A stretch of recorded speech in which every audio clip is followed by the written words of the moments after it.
प्रतिभा पवार यांच्या समर्पण भावनेतून दिव्यांग बांधवांसोबत जन्म जे का रंजले गांजले त्यासी म्हणे जो आपुले तोची साधू ओळखावा देव तेथेच जाणावा असे संत तुकाराम महाराज यांनी म्हटलं आहे। याचा अर्थ असा की जो दुःखी आणि पीडित लोकांना आपले मानतो तो खरा साधू असतो।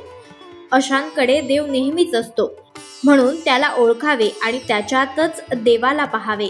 या उदात्त भावनेतून सामाजिक कार्यकर्त्या प्रतिभा पवार यांनी समर्पण भावनेतून सेवा समर्पण प्रतिष्ठान येथे दिव्यांग बांधवांसोबत वाढदिवस साजरा केला।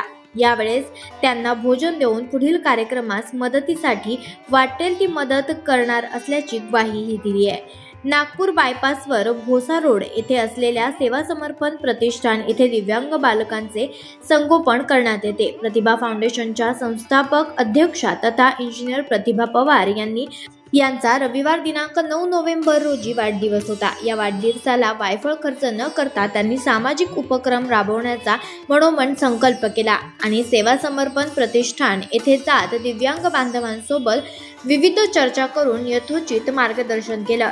यावेळेस प्रतिभा फाउंडेशनच्या अध्यक्ष तसेच विदर्भ अध्यक्ष भारतीय स्वयंसेवी संस्था महासंघ भारत उपाध्यक्षा डॉक्टर सुविधा खडके, त्याचबरोबर सचिव सचिन शेळके, कोषाध्यक्ष अतुल पवार, सहसचिव अभिषेक यादव, प्रिया मोकाडे, साधना पवार, राहुल साळवे, विवेक राठोड, संभाजी शेळके, अनुसुया शेळके, वंदना माकोडे, विहान माकोडे, सेवा समर्पण समितीचे ट्रस्टी प्रशांत बंगिनवार, त्याचबरोबर प्राची बंगिनवार, अनंत कौलगिरकर आदी जण उपस्थित होते। तसेच दिव्यांग बालकांकडून प्रतिभा पवार यांना सामाजिक क्षेत्रात उत्कृष्ट काम असल्याबद्दल स्मृतिचिन्ह देऊन गौरवण्यात आले। तसेच फाउंडेशन कडून सुद्धा ट्रस्टी प्रशांत बंगिनवार, अनंत कौलगिरीकर यांचा सत्कार करण्यात आला। श्री संजय कांबळे, राष्ट्रीय अध्यक्ष भारतीय स्वयंसेवी संस्था महासंघ भारत आणि संपूर्ण प्रतिभा फाउंडेशनचे पदाधिकाऱ्यांकडून प्रतिभा पवार यांना वाढदिवसाच्या शुभेच्छा देण्यात आल्या।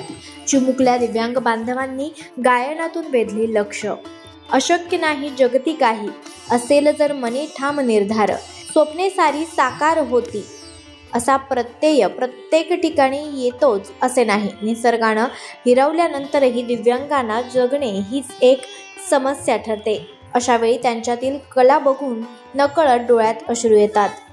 सर्वसामान्य मुलांना लाजवेल असे एक ना अनेक सुमधुर गीत गाऊन चिमुकल्या दिव्यांग बांधवांनी गीत गायन केलं। यावेळेस अनेकांचं लक्ष वेधलं।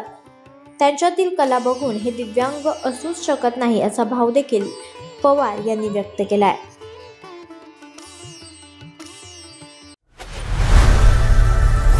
लोकनायक न्यूज